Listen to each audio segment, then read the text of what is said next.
नमस्कार. श्री स्वामी समर्थ सर्वांना. स्वामींची कृपा नेहमी तुमच्यावरती राहो हीच स्वामींच्या चरणी प्रार्थना. पुन्हा एकदा अगदी मनापासून तुमच्या सर्वांचं माझ्या यूट्यूब चॅनलमध्ये स्वागत आहे. ताईंनो आणि दादांनो, श्रावणातील पहिला सोमवार हा 28 जुलैला आहे. तर श्रावण महिन्यामध्ये अशा काही गोष्टी आहेत, अशी काही पथ्ये आहेत जे की तुम्हाला पाळायचे आहेत, किंवा काही गोष्टी आहेत त्या करायच्या आहेत आणि काही गोष्टी आहेत त्या करायच्या नाहीत. ताईंनो, श्रावण महिना हा भगवान शिवशंकरांना समर्पित आहे. त्यामुळे श्रावण हा महिना अत्यंत पवित्र आहे. या महिन्यामध्ये तुम्ही भगवान शिवशंकराची अगदी मनोभावे पूजा केली तर भगवान शिवशंकर हे आपल्या भक्तांवरती अवश्य कृपा करतात. तर ताईंनो, तुम्हाला श्रावण सोमवारच्या दिवशी काय करायचं आहे, तर श्रावण सोमवारी तुम्हाला सकाळी लवकर उठायचं आहे. जर शक्य असलं तर तुम्हाला मुहूर्तावरती उठायचं आणि स्नान करून दिवसाची सुरुवात ही चांगली करायची आहे. त्याच्यानंतर तुमची घरातली सगळी नित्याची कामं आवरल्यानंतर तुम्हाला जवळच्याच एका मंदिरामध्ये जायचं आहे आणि शंकराच्या मंदिरात जाऊन अभिषेक करायचा. बेलपत्र, फुलं, फळं अर्पण करायची आहेत. शक्य असल्यास तुम्ही घरात सुद्धा भगवान शिवशंकरांची पूजा करू शकता. ताईंनो, त्यानंतर तुम्हाला मंत्रजप हा करायचा आहे. ओम नमः शिवाय या मंत्राचा जप हा तुम्हाला करायचा आहे. ज्यावेळेस आपण शिवलिंगाचा अभिषेक करत असतो त्यावेळी सुद्धा तुम्हाला ओम नमः शिवाय या मंत्राचा जप करतच अभिषेक करायचा आहे. जर का तुम्हाला शक्य असेल तर तुम्ही त्या दिवशी उपवास करू शकता. शक्य असल्यास करा. जर का तुम्हाला शक्य नसेल तर उपवास नाही केला तरी सुद्धा चालेल. त्यानंतर उपवासाचे किंवा साधे जेवण हे नैवेद्य म्हणून दाखवा. शक्य असल्यास अन्न, वस्त्र किंवा इतर वस्तूंचे हे दान करा. शिवपुराण, स्तोत्र, मंत्र वाचा. धार्मिक पुस्तके सुद्धा त्या दिवशी वाचा. तर ह्या सर्व गोष्टी या तुम्हाला त्या दिवशी करायच्या आहेत किंवा श्रावण महिन्यामध्ये ह्या करायच्या आहेत. ताईंनो आणि दादांनो, श्रावण महिन्यामध्ये तुम्हाला काय करायचं नाही, तर श्रावण महिन्यामध्ये शक्य करून तुम्हाला मांसाहार हा टाळायचा आहे. श्रावण महिन्यात मांसाहार करणं हे टाळावं. त्याचबरोबर व्यसन करू नका.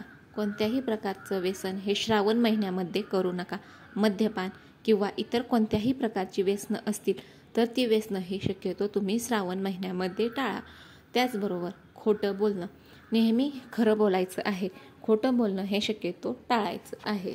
तुम्हाला जर का राग आला तर त्या रागावरती सुद्धा नियंत्रण ठेवायचं आहे. कोणत्याही प्रकारचा राग हा येऊ द्यायचा नाही.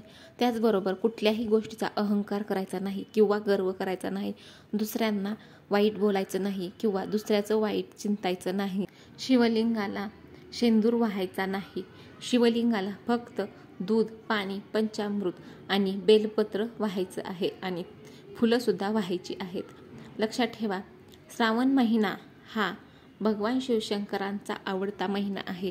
तो अत्यंत पवित्र महिना आहे आणि हा महिना भगवान शिवशंकरांना समर्पित आहे. त्याच्यामुळे या महिन्यात शक्य असल्यास जास्तीत जास्त वेळ तुम्ही धार्मिक कार्यांमध्ये घालवा. कोणत्याही प्रकारचे नकारात्मक विचार किंवा नकारात्मक गोष्टी ह्या तुमच्या मनामध्ये येऊ द्यायच्या नाहीत. तुम्हाला नकारात्मक विचार हे टाळायचे आहेत.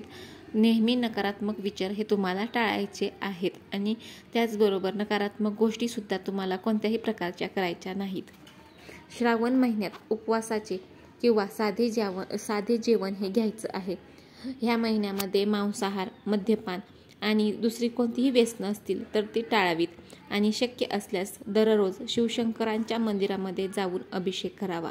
ताईंनो, या दिवशी शिवलिंगाची पूजा करण्यासोबत माता पार्वतीची सुद्धा पूजा करा. श्रावणामध्ये पांढरी फुलं, चंदन, अक्षता, पंचामृत, सुपारी, फळं आणि गंगाजल किंवा साध्या पाण्याने सुद्धा तुम्ही भगवान शिवपार्वतीची पूजा करू शकता. आणि पूजा करताना तुम्हाला ओम नमः शिवाय या मंत्राचा सतत जप करायचा आहे. या दिवशी शिवाचे मंत्र, चालीसा, आरती, स्तुती हे अधिकाधिक तुमच्याच्याने होईल तेवढं तुम्ही पठण करा किंवा तुम्हाला जर का पठण करायला वेळ मिळत असेल तर तुम्ही ते श्रवण करा. आणि श्रावण महिन्यामध्ये जमेल तेवढं अन्नदान करा आणि जमेल तेवढं दानधर्मसुद्धा करावं. या दिवशी मादक पदार्थ खाऊ नका किंवा नखं कापू नका. शरीराला तेलसुद्धा लावू नका. कोणाचाही अपमान करू नका.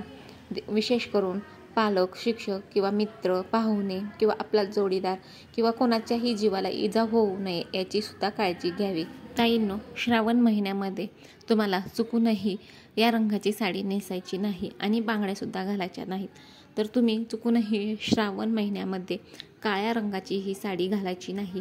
तुम्ही हिरव्या रंगाची साडी, हिरव्या रंगाच्या बांगड्या हे सौभाग्याचं लेणं लेवू शकता. हिरवा रंग हा खूप शुभ आहे, त्याच्यामुळे तुम्ही हिरव्या रंगाची साडी नेसू शकता. हिरवा, लाल, पिवळा, नारंगी आणि गुलाबी या रंगाची साडी नेसून तुम्ही पूजा करू शकता. शक्यतो करून तुम्हाला पांढरं आणि पिवळं वस्त्र हे अभिषेक करताना घालायचं आहे. तर या गोष्टी तुम्हाला काही आहेत की ज्या की श्रावण महिन्यामध्ये करायच्या नाहीत आणि ज्या गोष्टी करायच्या आहेत. तर ताईंनो, व्हिडिओमधील माहिती ही आवडली असेल तर नक्की लाईक, शेअर आणि सबस्क्राईब करायला विसरू नका. श्री स्वामी समर्थ. जय जय स्वामी समर्थ.